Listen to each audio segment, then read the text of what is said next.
देखिए, मैं काफ़ी अरसे से इस सारे धंधे को देख रहा हूँ जो कि सूरत हाल हुई है, और जिस तरह इस वक़्त इसको उलझाया जा रहा है, इस बात को रियलाइज़ कोई नहीं कर रहा कि गुज़श्ता तकरीबन 40-50 साल से मुख्तलिफ मौक़ों पे सहाफ़ी जो हैं वो शहीद होते आ रहे हैं। रियासती इदारों ने भी मारे, फसादात के अंदर भी मारे गए, कवरेज में भी मारे गए। सलाउद्दीन जैसा शख्स जो था MKM के हाथों मारा गया, लेकिन किसी शख्स को इतनी पब्लिक रिस्पांस नहीं मिली जितनी अरशद शरीफ को मिली है। कोई शक नहीं है इस बात में। किसी साफ़ी की मैयत को लेने के लिए लोग पागलों की तरह दीवानावार होकर वहाँ नहीं पहुँचे। कल का जनाजा जो है वो नज़र आता है कि बहुत बड़ा जनाजा होगा, और वो जनाजा जो है वो एक मैसेज कम्युनिकेट करेगा। ये क्यों है? क्या अरशद शरीफ जो था वो इतने सारे अवाम का लाडला था कि लोग वहाँ पहुँच गए? क्या वो एक लीडर था? क्या वो एक हीरो था? ऐसा नहीं होता। बार बार मैंने इस बात को लोगों के सामने वादे किया है, और यही फ़िलॉसफ़ी इमरान खान के लॉन्ग मार्च को कामयाब करेगी। होता ये है, और ये गुज़श्ता तकरीबन 30-35 साल से पाकिस्तान में होता चला आया है, कि इंतज़ामिया या हुकूमत या रियासत वो ख़ुद को इतना बड़ा ताकतवर समझती है कि वो किसी किस्म की रिलीफ नहीं देती लोगों को, और लोग जो हैं वो उसके सामने सरेंडर करते चले जाते हैं। एक आदमी है, उठता है, कहता है कि मैं पटवारी के पास जाना है, यार पैसे ले लो जेब में वरना तुम्हारी कोई नहीं सुनेगा। कहता मैं DC के पास चला जाऊँगा। उसने कहा DC किसको? खुद पैसे देता है। वो जाता है, वो अपनी क्योंकि दुकान खोलता है, उसके पास एक इंस्पेक्टर आ जाता है, वो भी उससे पैसे ले लेता है। वो अच्छा खासा नौकरी पे जाना चाहता है, अप्लाई करता है, दूसरा आदमी रिश्वत दे के नौकरी कर लेता है। उसकी ज़मीन जो है उसके रिश्तेदार कब्जा करते हैं, वो जाकर दरख्वास्तें देता है, घूमता फिरता नहीं कर सकता। तारीख पे तारीख। उसका उसका बेटा जो है वो किसी न किसी तरीके से किसी मामले के अंदर उलझ जाता है, कत्ल हो जाता है, उसकी सुनवाई को नहीं होती। खुद उसका कोई ना कोई रिश्तेदार खुदकुशी कर लेता है तंग आके हालात से। हर बंदे का अपना अपना अलग-अलग दुख होता है। इसको कहते हैं इंडिविजुअल, उसका जो अंदर उसके डिस्ट्रेस आया होता है। ऊपर स्ट्रेस होती है, उससे डिस्ट्रेस होती है। साइकोलॉजिस्ट जो है दो तरह की साइकोलॉजी होती है, एक इंडिविजुअल साइकी होती है, एक कलेक्टिव साइकी होती है। गुबार होता है लोगों का, गुबार अंदर घरों में खामोशी से बात करते हैं, सहते रहते हैं। फिर एक वक्त उनके सामने ऐसा आता है कि कोई ऐसा इवेंट अचानक हो जाता है कि जहां उनका गुस्सा निकलने का मौका मिलता है। मतलब कोई शख्स कहता है कि ये डिप्टी कमिश्नर जो है ना, इसने मेरे साथ ये कहता है, उखड़ के पत्थर मारना शुरू होता है। ये गुजरते हुए कहता है मुझसे साथ भी यही किया था, वो भी पत्थर में शामिल हो जाता है। दूसरा आता है इसके SHO ने मुझे ये किया था, फलाने जी, तो उसका गुस्सा जो है वो कलेक्टिव साइकी में बदल जाता है। 10 अप्रैल से पहले और 10 अप्रैल के बाद का पाकिस्तान बिल्कुल मुख्तलिफ पाकिस्तान है। 10 अप्रैल में जो लोग निकले हैं वो इस वजह से नहीं निकले कि इमरान खान से बहुत ज़्यादा मोहब्बत करते थे। 10 अप्रैल में लोग इस वजह से नहीं निकले कि अचानक जो है उनके लिए कि बहुत सारी एक नज़रिया ऐसा मिल गया था तब्दीली का, नहीं, इसलिए लिख रहे थे कि गुज़श्ता 40 साल से वो तंग आ गए थे। पाकिस्तान में 2 दफ़ा ऐसा हुआ है कि जब ऐसी सिचुएशन आई है कि आपको कोई रास्ता सुझाई ना दे।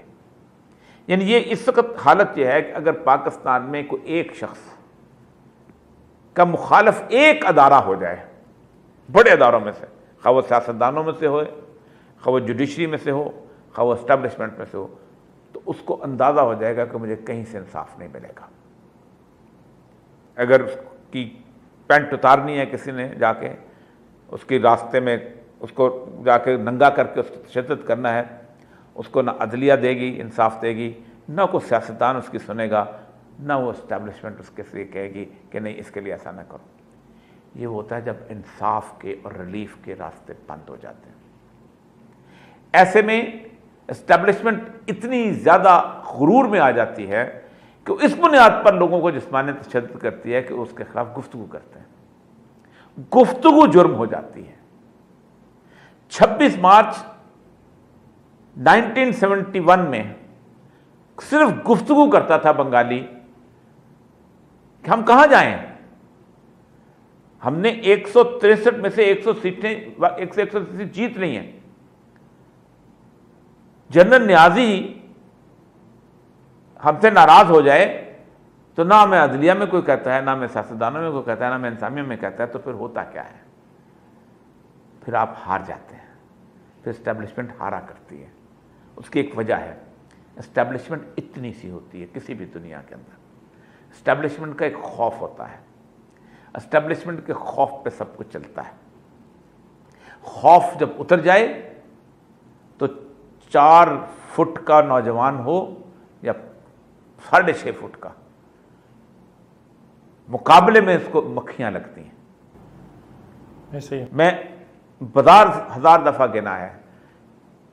इससे पहले कि मैं इस तरफ जाऊं, इस सारे सिनेरियो के अंदर आखिरी दफा एस्टेब्लिशमेंट ने शिकस्त खाई थी 1977 के अंदर, और 1977 की जो मूवमेंट थी वो मुझे अच्छी तरह याद है।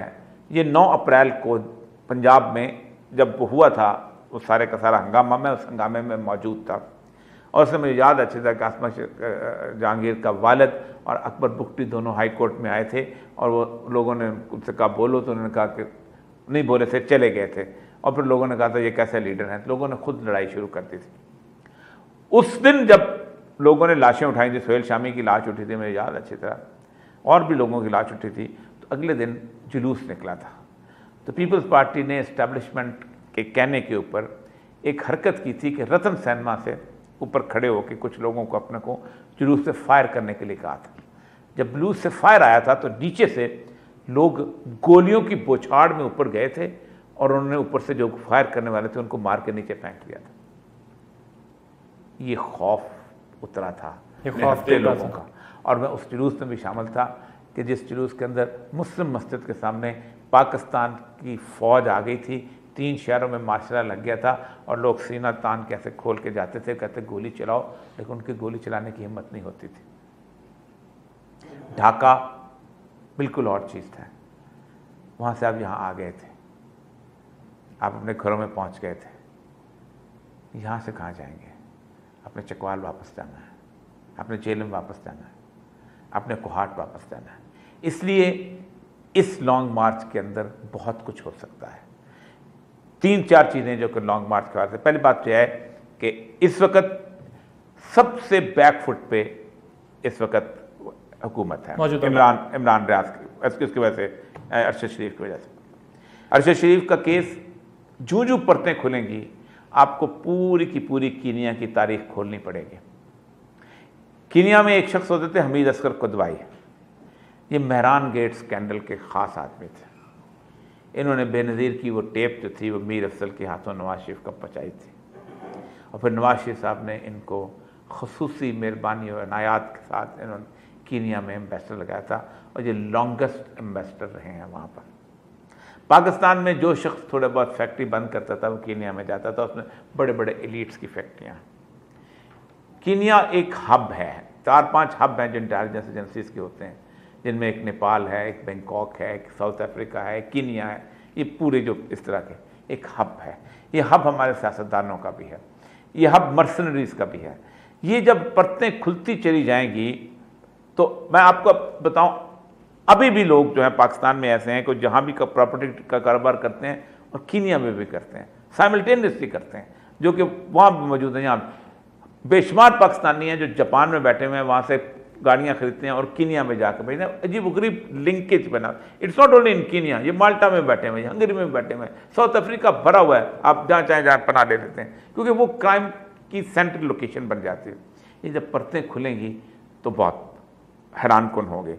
ISI पीछे हट गई है, वो इस फ्लेम को साथ लेना चाहते हैं, वो चाहती है कि इस कवर स्टोरी में ना हो, क्योंकि इतना अंदाज़ा लोगों को होता चला जा रहा है कि इस अरशद शरीफ को यहाँ से निकालने में, ठीक है, हो सकता है कोई ना कोई रोल एस्टेब्लिशमेंट का हो, लेकिन वहाँ पर पीछा करके इसको मरवाने में लगता है एस्टेब्लिशमेंट का रोल नहीं है, इसमें कुछ किरदार और हैं, और वो किरदार वो हैं कि जिनको इनकी मौत की बहुत खुशी हुई थी। वो किरदार वो हैं जिनकी मौत नहीं, मौत की खुशी, जिन्होंने जिनकी खुशी छुपाई नहीं छुपी, गुड इनफ, छुपाई नहीं छुपी, ठीक।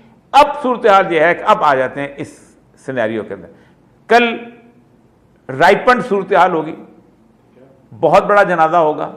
उस जनाजे के बाद अगले दिन सुबह 11 बजे आपने यहां बैठना है। दो रास्ते हैं हुकूमत के लिए। एक तो होता है कि आप पंजाब में और KPK में आप गवर्नर राज लगा दें। उसमें इमरान खान ने दोनों के असम्बलियों के इजलास बुला लिए। जहाँ असम्बली का इजलास चल रहा होगा, नहीं गवर्नर राज नहीं रख सकता, गवर्नर राज नहीं रख सकता, असम्बली से मंजूरी लेनी पड़ती।